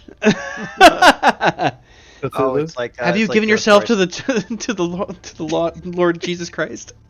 Yeah, it's like Ghost Stories. Have you given yourself to the Lord Jesus Christ as Savior? Yeah. I love how fast he says it. But yes, there's a small folded leaflet of paper that sits on top of it. He was gonna grab it. Like he's just like, okay, what's this? Yep, you step in there. By the way, you walk past the perimeter of this like structure, and all the hair on your arms, on the back of your neck, everything goes like that. Just stands up. Hugh goes. Yeah, he's like, The leaflet just says "Major look." oh God, it's this. Right. It just says the game. Like you open it up. Oh. All right, so you go Yeah, Hugh, to the grab that paper. leaflet. Yeah, you grab it, and it's in that same exact language that you had to have translated with the lens. But the lens is definitely viable. Brenner is like just kind of like wide-eyed looking at it, and of course Hugh with his absolute nonchalant demeanor just being like, all right, like that. You know, Brenner basically can't say or do anything. He's just basically like, sure, why not? We'll just grab the random thing. We're playing with cosmic forces here on which we have never tried to work with before. Hey, Schrodinger. Malcolm's just kind of rolling his eyes in the background. Just like, all right, here we go again. Yep. All right, so who's going to get the lens so you can translate this Well, stuff? he was gonna turn. I was like, hey, this looks familiar. Danny, Yeah, you need that lens. Danny just fishes it out of his pocket. He's been using it to like look at things to Yep. see if he can understand them. Well, it immediately pulls over this language, and sure enough, it's the same one because it auto translates very quickly. After that text that you'd been through, it's much more casual, but it says, all it says is, "Greetings, travelers." That's the only message that's written on it. So it says, "Greetings, travelers." Brandon just looks over at you, looks at everyone else. He's like, "Am I the only one that was expecting something horrifying to come jumping through that gate with absolutely no chance of it being something civil?" You I just was hear like expecting you the hear rock to you blow up. you hear the click of Oh. like Malcolm's blade going back into the sheath because he had actually Yep. loosened it. So when he says that, you just hear this click. No, apparently He was not. holding the thing after Danny translates it. Like, I guess we're near each other because he has to be looking at it. And it's like, Yeah. friends. And he's turning and is like, so it works. Let's try it out. Can I figure out how to write in that language? Yeah, we should send a message back. You can actually use Like, use the lens. Use the lens. So what you do is you use the lens. You basically watch your hand through it, and you you write out what you want, right? But then it gives you the inverse translation of it, because it molds to your will. Right. So you're basically just kind of going like, okay, you write out your message of return, and then it creates the equivalent. So you just follow that, like you're forging the language. What should I write back? I Hello, could write. friend. I think I could figure it out with the lens. Hi, how are you? I don't like. It's what, like it has to be much more. I know. important. Hugh plays it. I know. ASL. Just-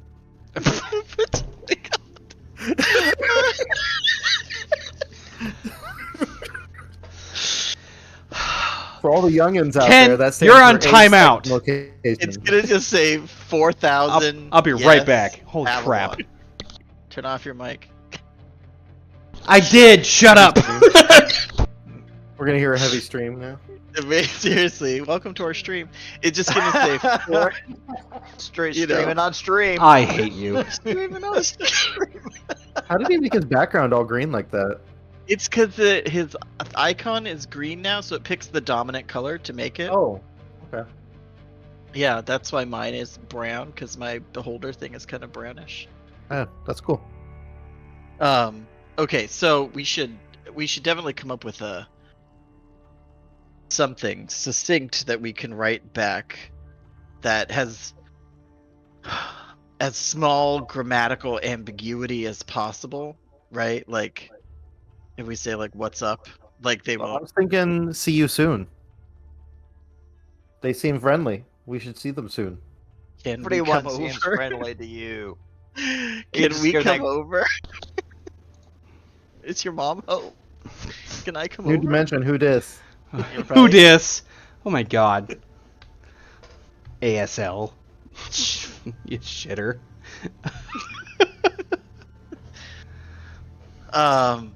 Okay, so let's come up with like a very succinct, unambiguous message.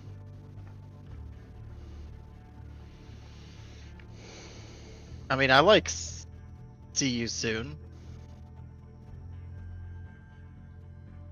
Yeah, I mean, the fact that they said greetings, traveler, tells me that they're not hostile. If they were hostile, they could have come back with the rock. That's how Hugh sees it, anyway. Well, and the other thing too is that the reason why Brenner was anticipating problems is because, if he's capable of sending charms in a stone or paper or anything else, you could just have opened that up and triggered something. And if the intent was that which to destroy or cause harm, then all you would have to have done is just opened up that parchment, and that would have been it. Right. Yeah. Yeah, so If it maybe we harm, they send could have harmed something us. back that says, "We are friendly. Yeah, See you Thank me to your soon." leaders. yeah, that would be good enough. It's just like, it's like we're peaceful and see you soon, and that So would be Daniel write it like on the back of the yeah. parchment, whatever parchment on Oh the my back. god! Of the Do you know how to do correspondence? I mean, It says we're friend. It says we are of a friendly persuasion, no, and we hope to make your acquaintance. no, Brenner looks over at Malcolm and is like, I don't know if we have enough parchment for that, or him the IQ. There's a difference. no. What? No, Glass I block. want as least amount of ambiguity as possible. I agree. If we say I- He raises his persuasion, hand they again. might He's like, think. I still vote for see you soon. Barnaby, it's like finally interested. He's like, just say we're peaceful. See you soon. Good enough. Oh, and by the way, peaceful. Yeah. yeah, we are peaceful. See you soon, and send it through. Like, All right. We are peaceful. See you soon. yep. Does that look like the gibberish to you? All right. Well, it basically loosely Does translates that- by basically what you've got there. Yeah. I mean, the lens seems to corroborate what you're thinking. And now, It translates to something written by an ill-mannered louse, but fine. I don't understand half of what you say, and you claim you're speaking English. wow, that There was are a good roll so for many him. things. Brenner, can you send this through He's like, again? just place it to the center of the circle. Do you like tap the stone and turn it sideways to reactivate the mana, or? Just put it at the center of the circle, Danny. All right. When he, So he'll place it there, and this time Danny's gonna try and like watch and see if he can pick up what happens. More. all right. So He was too scared to last time. what happens is that he starts to speak again. You actually see the incredible channel work going on as the energy fulminates on the inside of his solar plexus, Brenner's. He's standing on the side. He's just holding his hands out. When he sends it forward, it just displaces in the front, hits the center part of it. You can see how the twisting in the upper and lower levels, to the floor to the ceiling, you can see how it causes it to start unwinding and becoming this swirl, and then becomes this fine point right above it, like it's almost as thin as a hair by the time it's touching down on the piece of paper itself. When you see it to glow red, there's a suffusion of that energy as it goes downward and through, and the floor absorbs that, and it just kind of sinks inward and dissipates. And that's it, and the page is gone.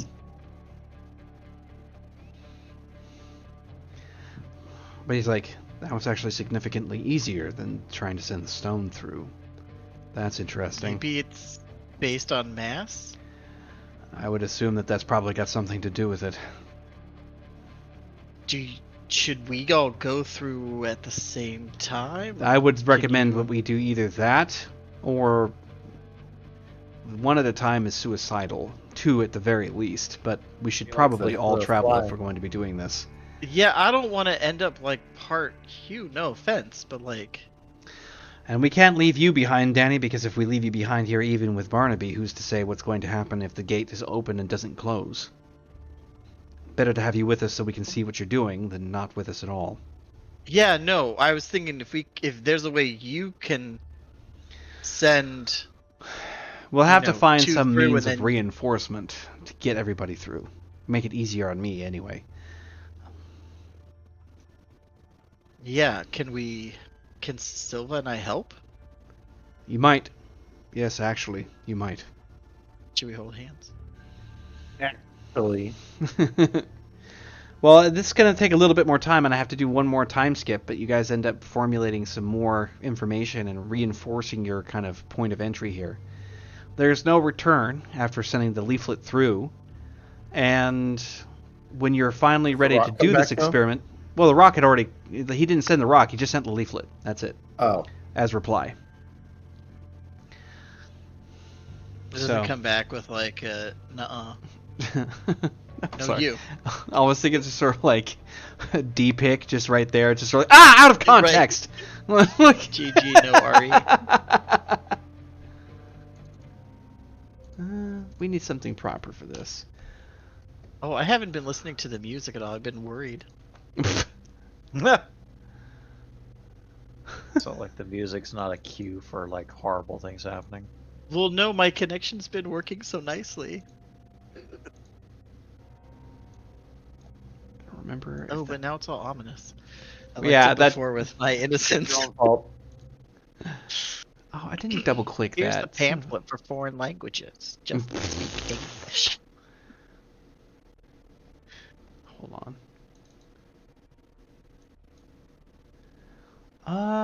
No. Let's see what this does. Okay. Is that what it looks like when we go through the portal?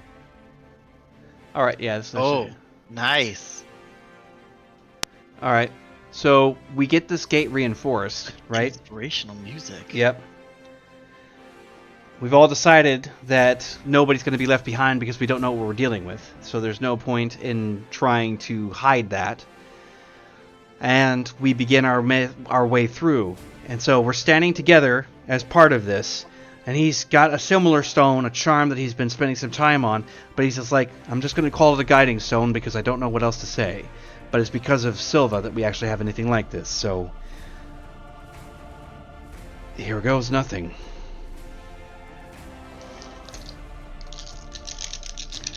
Roly, roly, roly, poly. Here we go. Rolly, rolly, real, all your characters because we opened up a dimensional hellscape that destroyed everything. Oh wait, no, that was the last game. Yeah. So he starts to speak very low under his own breath, and he's just, everybody's kind of got stuff ready to go.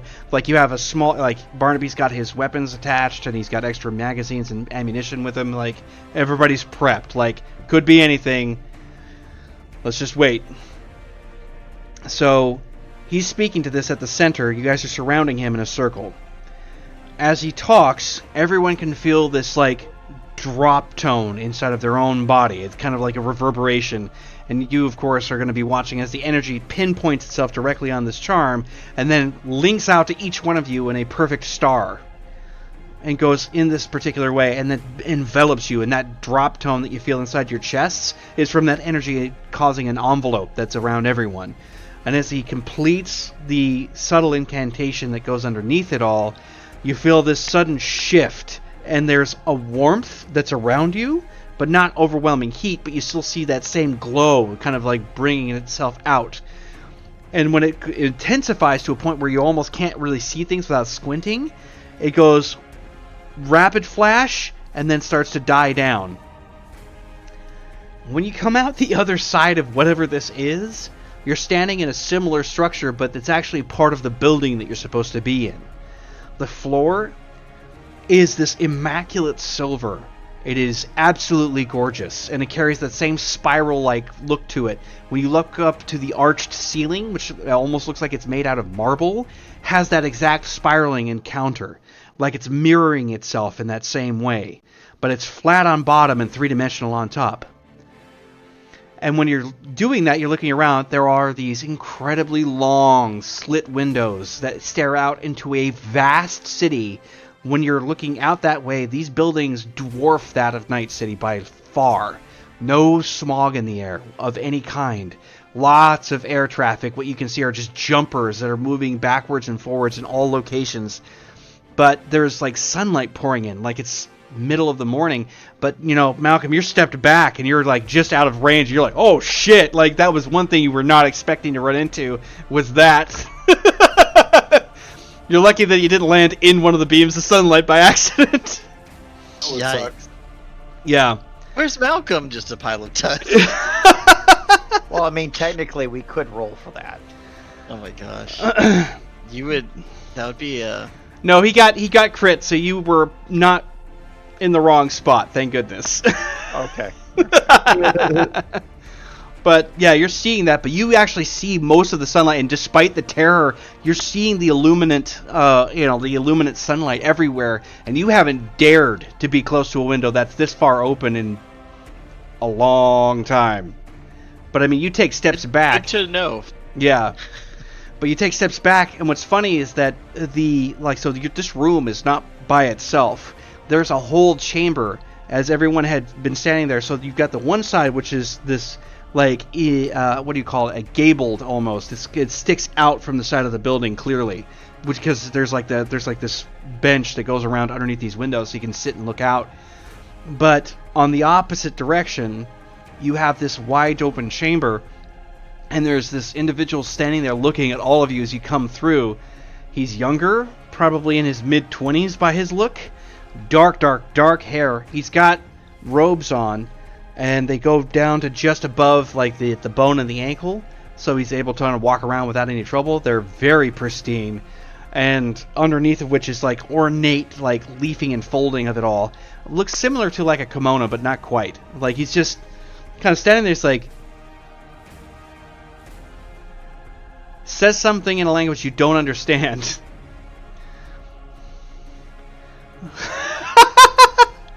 Well, you just hold up the lens and you're like, He's gonna hold up the lens like to his ear. Yeah, Like, that doesn't work.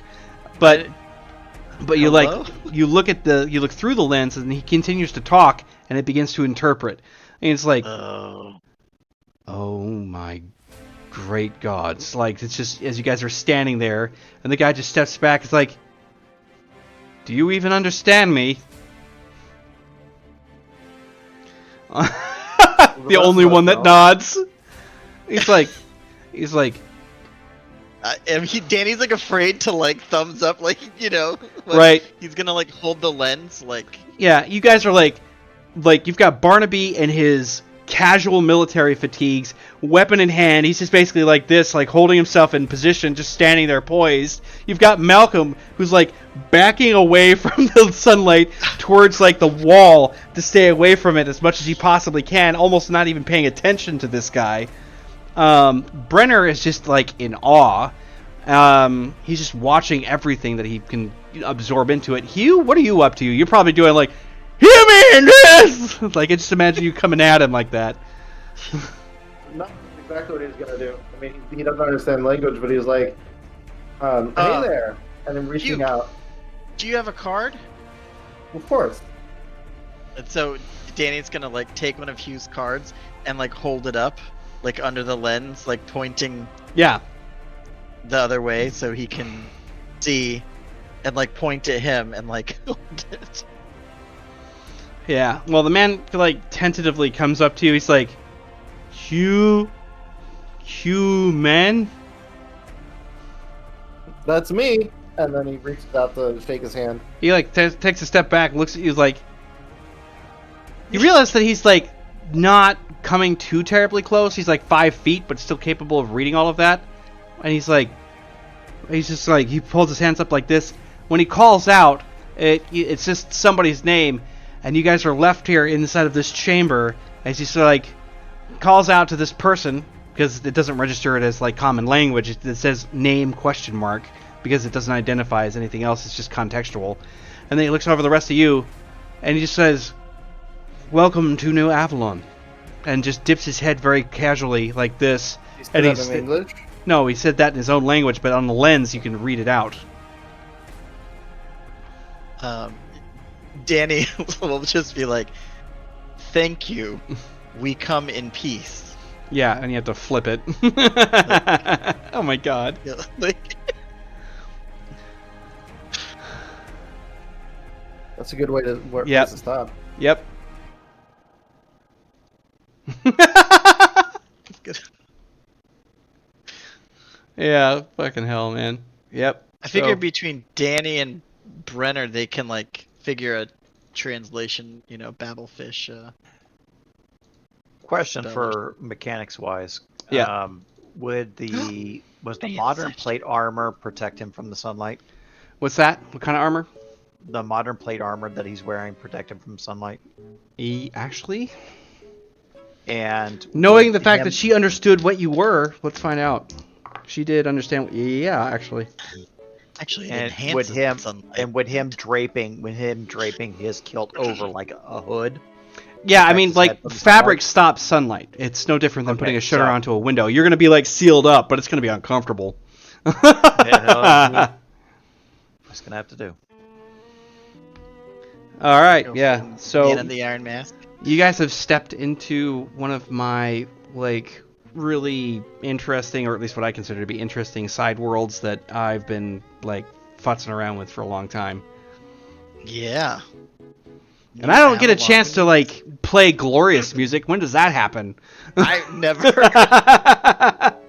It makes me suspicious. Whenever I hear it, I'm like, oh no, we're back in the Elysian fields. Right? We're like at that farm cottage Yeah. where like in the dream world before we all died. Like, Jesus. okay, major milestone for Danny.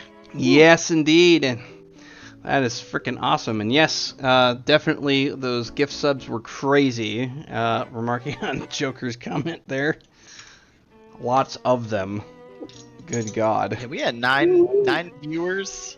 Thank you so much for the raid earlier, and Yeah. I think some people stuck around after that raid for the rest of the Incredible. sessions. So Yeah, they did. As a matter of fact, I think the grand majority of them absolutely, did. Thank you. Yeah. Much appreciated. If you'd like to Y'all learn awesome. more about the game that we're playing in the game universe, definitely check out the links. Yeah. You know, on the Twitch page. There's a lot going on. And like this year, Our I've got high Patreon hopes. has bits from our book, for Patreon members, but then there's stuff elsewhere. Yep. If you want to learn more about the system and, you know, vampires and wizards and mercenaries and everything Oh, else. there's just so much. There's ridiculously Mini too guns much. and magic. Miniguns and magic, dude. I'm Many gonna. guns of magic. That is. I'm swear to God, I was looking for a Unofficial byline or something. At That'll this be point. the expansion pack. Mini guns and magic. Oh yeah, definitely. Prime's been super interested, which has been awesome. But yeah, I mean, like it's no joke. We've got Patreon set up and other stuff happening. We're trying to get it I out. mean, we need to support the creator, Mr. D here. That's what Patreon does. Thank you. I mean, you're not going to ask for the money. I will ask for you. I can't. Like, it feels weird. I'm sure, like, I just kind of come out stupid awkward. Like, his whole, like, moment where he's just walking up acting like this in front of the girl. I'm sitting there going, like, pay me money! Like, I don't... Well, it's all about support. That's Yeah. really what it is. Yeah. If Well- you enjoy the content, if you want to see more of it, then support. Yes, Well, I'll say please. this: the Patreon has tons of content over the last year, so you probably get about like 40 pages of our core rule book. Are in there as monthly releases as we're working on it. So Speaking of which, there's we a lot have of cool another stuff in drop there. that's supposed to hit this month, and we'll figure that out.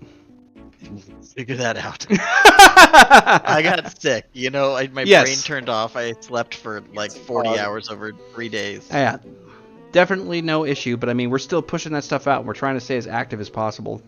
It's not as active Yeah, as the I'd like. nightlights have been but really we're- great as a way of getting cool, you know, updates on the Thanks, world Prime. that are going out. Yeah, and that's, I mean, like I said, you can't be blamed for getting sick, dude. It's one of those things. We're too small for it to be, you know, a well-oiled machine. One person out is kind of like most of the team. Right. One day Drew will rejoin us. Certainly. Someday soon. And now we have a way of Someday getting him back, which is awesome. Someday soon. He has video game therapy for his thumb, so I think that's the best. Oh, you know, Grayley, are you still with us? I'm assuming she probably is. I don't know if she's still here. Mm. Arcanist milestone. Yeah, and as the milestone, I bet you're excited. I bet you're just kind of like, ooh, what now? You know, the problem is I've been edging, right? I've been at 19 sessions for like a month and a half because like I missed a session and then like I was sick and then I had technical difficulty, like all of those different things. I've been like sitting there and I've made the choice for my second major milestone like 10 different times. And so like okay, now I have to like Now that narrow it we're down, here, but I won't be here next week. yeah. You're not going to be here next week? I know it's my twins' birthdays. Oh, I next guess week. you were talking about that. Yeah, I mean they'll Um, probably be asleep before game time, so I might be able to join late. But I was thinking that we should try raiding someone since we got raided. to Yeah, spread the love. we can spread it around like certain forms of disease. I wonder. I saw that some people on CH1 was. Let's see if anyone's streaming over there. oh my gosh, planar intuition. Whenever traversing the realms beyond the prime material, you have a +3 bonus to checks that help you navigate those planes. This means naturally being able to sense doorways leading in and out of those dimensions. Ooh. Prerequisite: one previous major milestone already selected. Done already. What about Captain Constitution? He's playing Apex Legends. It's a little more Yeah. fast paced than what we're doing, but Yeah, if you need to like wake up at the end of your evening, then just go for it. How's here, it D, I'll spelled? send you the. Because it's not showing up for me. What's that? It's not. How's it spelled? It's not showing up for me. Oh. How's it spelled? Well, he has one viewer right now. I think that's me. How's it spelled?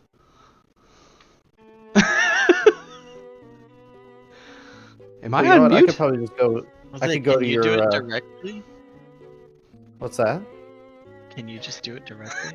I think I can. Just a second. You Yeah, can just Working tell on it. D how it's spelled. I'm gonna Ken, turn into you Nicolas could- Cage you if this could keeps going tell on. him how it's spelled. Just saying. D's gonna burst. I know he's about to die. Flavor crystals all over the place. Ew. What? I don't know. It's your fantasy. It's your fantasy. There is no way to spell it, apparently. Yeah. It's CPT underscore Constitution, but I can start the raid. I got it. Okay. All right. That'll work for me then. This So is you what can I- do your outro. This is what I love about the way our system works. For the first time ever, we did this whole massive ritual. We're traveling to another plane, and then there's a milestone that Danny can pick up that perfectly ties into it. Yep. It's freaking cool. Bingo. Gotta love it. Well, in that case, before we... Synergy. Yeah, gotta do the jazz hands. Well, needless to say, that is it for this evening. We're going to raid over to Captain Constitution, who is playing Apex Legends, so a little more video games and more action in terms of the visual stuff, but thanks for everybody showing up, and I hope everyone has a wonderful evening. Go ahead and send it. Let's get there.